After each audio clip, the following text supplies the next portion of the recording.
हबीबे खुदा है आप जनाबे हुजूर मोहब्बते वही है अरशे खुदा की नूरिया नबी। সিলেটবাসী আমি আপনাদের পায়ে হাত দিয়ে বলি, এই জমিনে আহলুস সুন্নাত ওয়াল জামাতের ঘাঁটি হয়েছে সাহেব কেবলা ফুলতলি রক্তের বিনিময়ে, ঠিক কিনা বলেন?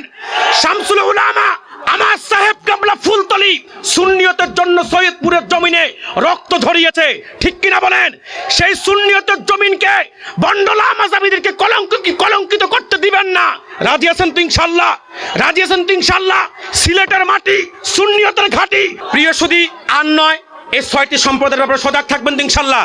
আমি আলোচনা শেষ করছি, তবে আপনাদের সিলেটে একটা নিয়ম হচ্ছে সকলকে মুক্তাসার একটু দোয়া করতে হয়। আমি মুক্তাসার একটু দোয়া করছি, তার আগে রাসূলুল্লাহর কদমে একটু দুরূদ সালাম দিই। হাবিবে খুদা है आप जनाबे हुजूर मोहब्बते वही है अरशे खुदा की नूरिया नबी। প্রিয় সুধী, আমার ভূমিকার দ্বিতীয় কথা হচ্ছে, আজকে আপনারা মাহফিলটির নাম দিয়েছেন তাফসিরুল কোরআন মাহফিল। কি মাহফিল? তাফসিরুল কোরআন মাহফিল।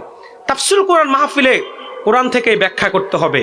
অবশ্য আমার দেশে তাফসিরুল কোরআন নাম লেখা থাকে ঠিক, কিন্তু বক্তব্য শুনলে দেখা যায় কোরআন এক দিক, বক্তা এক দিক, তাফসির আরেক দিক, ঠিক কিনা বলেন? বক্তব্য শুনলে দেখা যায় কোরআন এক দিক, তাফসির আরেক দিক, বক্তা আরেক দিক।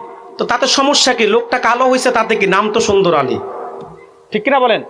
তাফসিরুল কোরআন মাহফিলে তাফসির করতে হবে, আর তাফসির করার জন্য আপনাকে কোরআন হাদিসের জ্ঞান থাকতে হবে, মাদ্রাসার শিক্ষায় শিক্ষিত হতে হবে, ঠিক কিনা বলেন?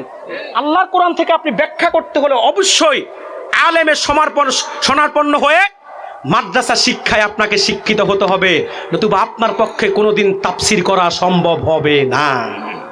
ওস্তাদের সান্নিধ্যে যাওয়া ছাড়া কোরআনের তাফসির করতে যাওয়াটা এটা অনেক বড় অপরাধের শামিল, কারণ ওস্তাদ ছাড়া কোনোদিন আপনি তাফসির করার যোগ্যতা অর্জন করতে পারবেন না।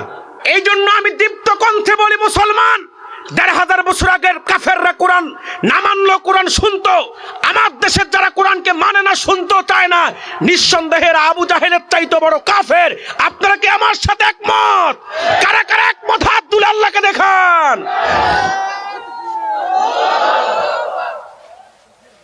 তো নারায়ে তাকবীর দিলে নারায়ে রিসালাতটা দিতে সমস্যা কোথায়? তাকবীর দিবেন নারায়ে তাকবীর, সাথে সাথে বলবেন নারায়ে রিসালাত। কি পারা যাবে তো? বলেন নারায়ে তাকবীর, নারায়ে রিসালাত, নারায়ে তাকবীর, নারায়ে রিসালাত। যখন আল্লাহর বড়ত্বের ঘোষণা করবেন তখন রাসূলুল্লাহর শানও বলতে হবে, ঠিক কিনা বলেন? সম্মানিত সুধী, এটাই ইনসাফ। আল্লাহ বলেন হাবিব ওয়ারফা'না লাকা যিকরাক, আপনার জিকির, আপনার সম্মান, আপনার ইজ্জত, আপনার মর্যাদাকে আমি সমুচ্চ করেছি, সমুন্নত করেছি, বুলন্দিত করেছি।